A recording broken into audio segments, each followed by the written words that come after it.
Espero que sim. Muito bom estar aqui de novo. Olha, eu gostaria de deixar uma pergunta para vocês.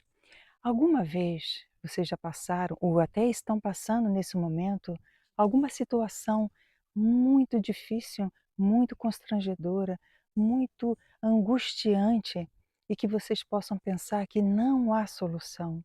Humanamente não há quem me ajude, não há onde buscar mais socorro, já busquei solução para esse meu problema em todos os lados.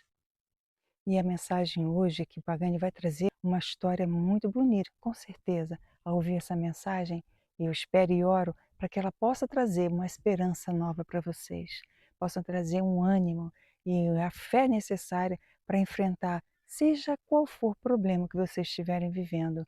Esse é o meu desejo para vocês e para mim também, porque eu também sou humana, também tenho meus problemas e às vezes as minhas fraquezas, né, as forças às vezes desvanece, mas nós temos que estar aqui animando um ao outro e assim continuar nessa caminhada até a Canaã celestial, que é o que nós mais aguardamos, a volta do nosso Jesus Cristo, né? Então, mais uma vez, Maranata! Olá, como é que estão vocês? Tudo bem? Hoje nós vamos nos aprofundar num episódio maravilhoso lá do Velho Testamento que vai nos trazer muitas lições importantes para a nossa vida. Nós estamos falando de um rei e uma rainha, Acabe e Jezabel.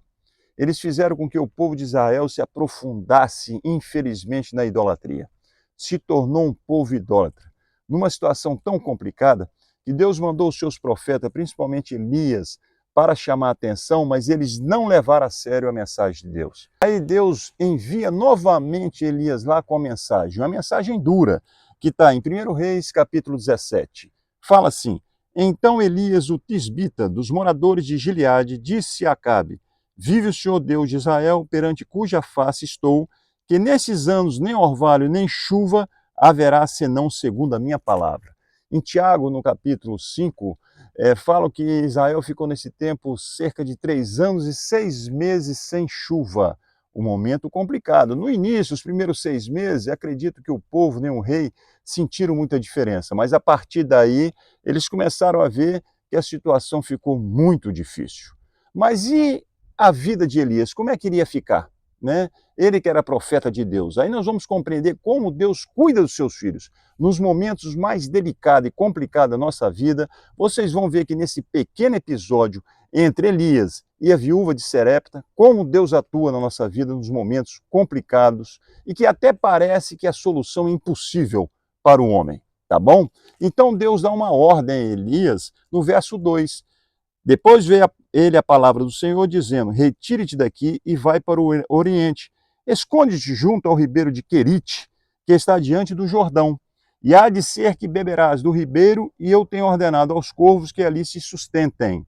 Foi, pois, ele e fez conforme a palavra do Senhor, porque foi e habitou junto ao ribeiro de Querite, que está diante do Jordão. E as aves, que eram os corvos, lhe traziam pão e carne pela manhã, como também pão e carne à noite, e bebia do ribeiro. Olha que coisa maravilhosa, né? E a situação se agravou de uma tal maneira que até o ribeiro de Querite, aonde Elias tomava sua água, secou-se. Aí aparece Deus para Elias, porque Deus sempre resolve as situações e de uma maneira maravilhosa. Então foi: Elias, agora você vai para Serepta. Por quê? Porque lá na casa de uma viúva, ela vai te sustentar. Que alegria para Elias, hein? Saber que ele não ia passar essa dificuldade extrema. Vocês já pensaram nisso? E Elias chega na casa da senhora.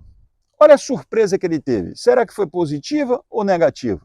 E nós vamos ver aqui no verso 12, é assim: Porém ela disse à viúva: Vive o Senhor teu Deus, que nenhum bolo tenho, senão somente um punhado de farinha numa panela, um pouco de azeite numa botija. Vês aqui apanhei 2 gravetos e vou prepará-los para mim e para o meu filho, para que comamos e morramos. É interessante, né? Que parece até um termo e uma situação muito engraçada, né? Porque Deus falou que ele ia ser sustentado para a viúva. Ele chega na casa da viúva está desanimada, pessimista, mas sincera. Meu querido, eu não tenho nada, eu só tenho um punhado de comida que meu filho vai comer e eu também vou comer, e não vamos esperar a morte. Imagina se você depara com uma cena dessa. Falei, caramba, mas Deus me trouxe para aqui para quê? Para que eu pudesse morrer? Não é verdade? Mas então eu vou falar uma coisa muito interessante para você. Eu não sei qual o problema que você está passando. De repente você perdeu o seu emprego. De repente você tem um problema muito maior do que esse. De repente você está pensando assim, o meu problema ninguém tem condições de resolver. E de repente você tem razão disso. Humanamente dizendo, tem problemas que nós não temos condições de resolver. Não é verdade? Mas eu gostaria que vocês fossem lá em Filipenses, no capítulo 4, Filipenses capítulo 4, verso 19, e vão marcar nossa Bíblia nesse ponto aqui, que vocês vão ver uma promessa maravilhosa de Deus. Ele fala assim, o meu Deus, porém, segundo as suas riquezas, agora presta atenção, suprirá todas as vossas necessidades em glória por Cristo Jesus. De repente, você perdeu o seu emprego, e lógico que nós que somos o chefe da casa, que trazemos sustento para casa, quando a gente tem esse baque de perder o emprego, a gente logo pergunta, como é que eu vou pagar as contas, né? Como é que eu vou trazer a alimentação para os meus filhos, para minha esposa, não é verdade? Um monte de dúvida entra na nossa mente. E depois de alguns dias, a gente já bateu na porta de muitas pessoas e o não sempre vem. É natural que muitas vezes a pessoa se desespera, né? A pessoa muitas vezes faz como essa viúva, fica super desanimada. Ela não vê saída, mas Deus está falando aqui desde o início na vida de Elias que ele tem a solução para cada um dos seus problemas, não é verdade? E agora nós vamos ver a reação de Elias. Elias também podia ter sido um homem desanimado nesse momento. O pessimismo poderia bater na vida de Elias, né? Viajei tanto para chegar aqui, Deus falou que a viúva ia me sustentar e ela está com o mesmo problema que eu, é ou não é? E agora vocês vão ver a reação de Elias que deva ser a nossa também. Elias fala com autoridade, ele fala, e Elias lhe disse, não temas, olha, não temas. Quando é gostoso, bonito, quando a gente tem um problema, alguém nos abraça ou chega perto de mim, rapaz, não esquente, não temas, que a gente resolve isso, não é? Como o alívio vem, não é verdade?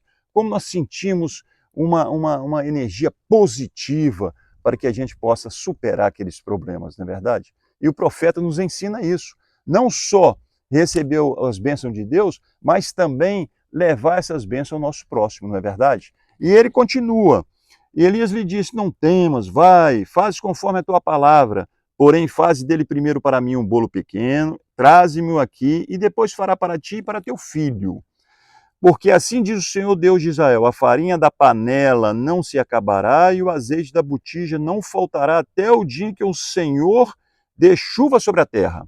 E ela foi e fez, conforme a palavra de Elias, e assim comeu ela e ele e a sua casa por muitos dias. E a farinha e o azeite não acabaram. Olha que coisa maravilhosa. Essa mulher teve fé também.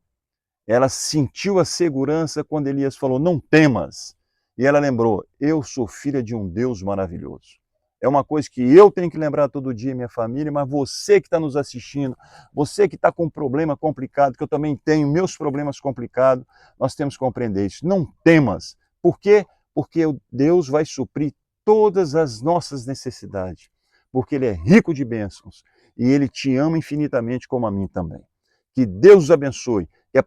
Que é a partir desse episódio que você leu e se aprofundou, você nunca duvide de Deus, porque Deus nos livra sempre das nossas aflições.